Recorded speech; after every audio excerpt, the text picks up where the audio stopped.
Yeah, well, another episode of Coffee with Baseload.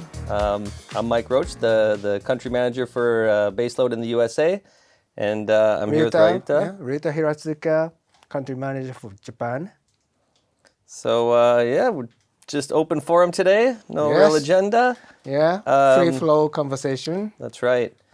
We were talking a bit about the differences in PPAs and the FIT system that Japan uses. Yeah, but we belong to the same ring of fire around the Pacific. Mm-hmm. And then US got the biggest potential in geothermal, and also I think US got one of the biggest installed capacity in geothermal.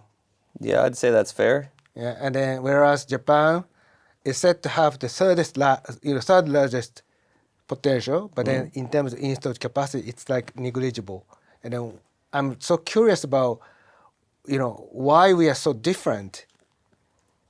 And then you talked about the market mechanism, right? Right. Well, it's interesting because you've got the high potential, and you've also got the feed-in tariff, which is we calculated, right? $285 a megawatt hour. Yeah, 40 Japanese yen per kilowatt hour. Yeah, and compare that to what we get in the U.S. is so much lower. It's 80, 70. I mean, it kind of depends on the area, but all subject to negotiation. But it's interesting how in the U.S. they can really speed development and expand, compared to the potential that you've got in Japan with the incentives. They all seem to be there. And is there something else that slows the development? Is there a lot of bureaucracy or? It all started with Fukushima, back in 2011, when the earthquake hit us really hard, and the nuclear power plant was in big trouble. And then right after that incident, the government decided to introduce or accelerate the introduction of renewables. And in 2012, the feed-in tariff scheme was introduced. And then various renewables got their own rates. Yep. Geothermal was highest, amongst the highest, and then remains still same. Whereas solar, wind, they have been phased out. And then small-scale hydro, bio, geothermal still enjoy the FIT scheme. But then in terms of the ramp-up, geothermal is very slow, actually slowest, and then smallest. Yeah. I don't think it's about distortion of the market mechanism. It's about the difficulties, various difficulties associated with geothermal development. Yeah. High risk, a lot of uncertainties, on top of the regulations related to national parks, forests, and then we've got very unique culture, which is about using geothermal brine or hot water for bathing purposes. We call it onsen. So there are many places where this kind of onsen resources are utilized by hotels and spas, and then local people treat onsen very, really seriously, and then they don't really like geothermal because of the potential impact that might actually have on their own resources. Yeah. So combine these difficulties, the Japanese ramp up of geothermal capacity is kind of sluggish. Yeah.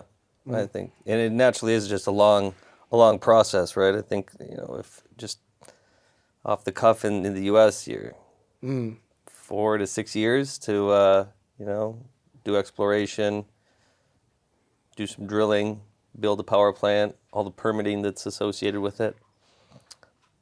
I think we also face similar challenges with local communities fearing the loss of natural hot springs or other, surface manifestations that, a geothermal development could take away. But, one thing I think we probably both are challenged to work with the local communities to make sure they understand, right, how we continue to refeed the resource, reinjection, reservoir management, ensuring that, the pressures and temperatures downhole don't drop off. But what's the system you have in place in US to control and preserve the reservoirs and geothermal resources? Do you have any systematic approach from the government or regulators?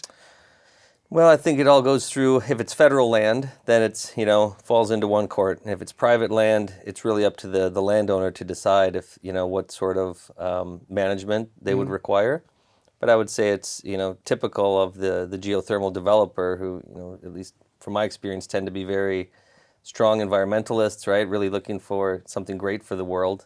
And, right, they want to preserve the hot springs. They want to preserve the natural surface features.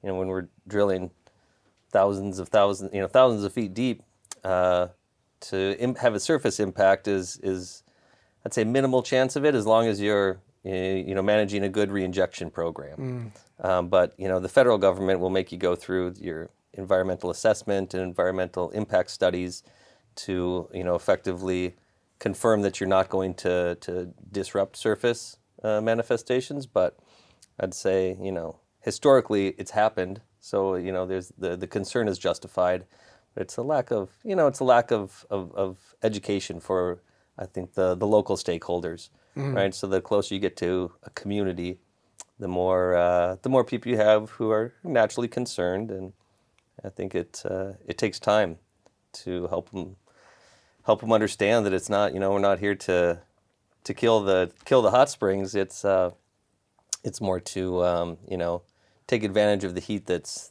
there, and at the same time preserve the natural beauty of it. Yeah, we've got another challenge of grid connection in Japan. Nationwide, it's been so difficult to find capacity to connect to the grid. Is it privately owned or government? It's privately owned, but then utilities, we've got region-based utilities which enjoy sort of regional monopoly. Sure. It's been kind of gradually liberalized, but then still, de facto, they have monopoly in their own regions.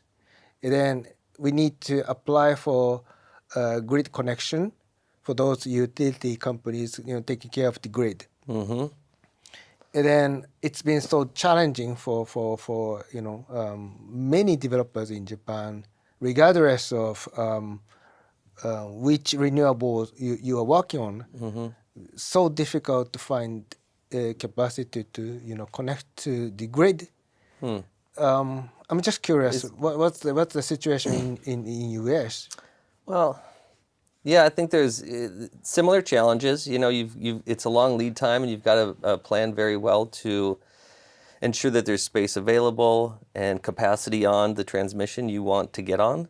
I think it's also good that there are a lot of new transmission lines going up, at least where we're at, right, kind of West Coast-ish.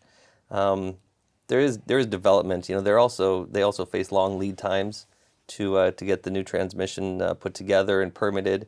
It all crosses federal land, so that it has to go through a similar process as we do for drilling, right? The environmental impact studies and such. One thing I heard a bit about, and it's it's true if you've got solar fields or wind setups, right? Wind fields that they take a capacity on the grid, but they're only active, 25% of the time. Yet they occupy, let's say one of them occupies 100 megawatts, but they're only putting, 100 megawatts out at a percentage of the day, right? And I think that's one of the challenges that if it were easy to be solved by the transmission authorities or managers, that they're a way to allow that excess capacity at different times of the day to be utilized by other producers. But that can be a challenge because if I were a solar operator, I would actually want to secure the maximum capacity. Yeah. And then I would actually want to preserve my right to sell more electricity. Yeah. Regardless of weather or day or night. But then how do we do that? I mean, geothermal, it's like 24/7. It is by the base definition load. Base load. And then we are supposed to be very stable. And then some others are fluctuating. Yeah. But then they want to make sure that they should take advantage of their secured capacities. Yeah, it's true. Yeah. I think it's probably not it's not a problem we're going to solve on no. the show here today. Yeah. Should we try one of these? Sure. I think this is something cinnamon Yeah, y. I'll take this one. Uh-huh. That's really good. Thanks, Ryuta, for chatting today, and Thank you, Mike. I think we'll sign off. Thanks for watching, everyone.